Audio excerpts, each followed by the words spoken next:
President Donald Trump, he signed legislation requiring the release of files related to convicted sex offender Jeffrey Epstein. But there are questions about whether the public will actually get to see what's in those documents. Scripps News Group national correspondent Joe St. George reports.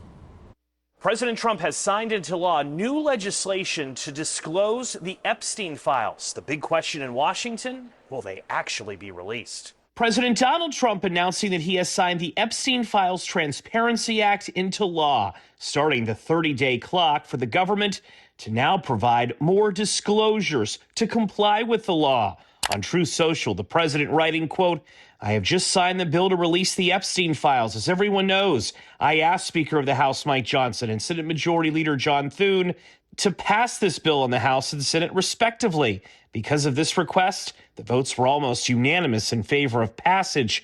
The president, however, was not always as enthusiastic about passing this.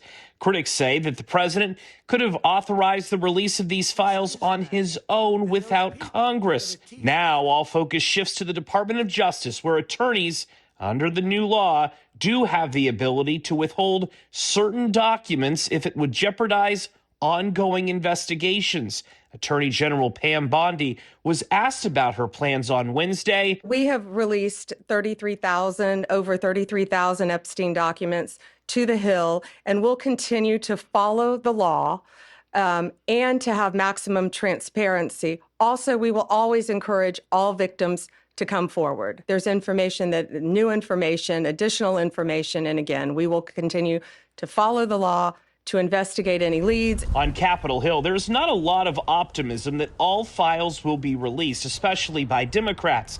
Connecticut's Democratic Senator Richard Blumenthal. I have no trust, no confidence whatsoever, John, that this Justice Department will be even-handed or fair in the disclosure of these files. One group intent on keeping pressure on the Trump administration to release the files will be survivors, victims of Jeffrey Epstein. Joe St. George, Scripps News Group, Washington.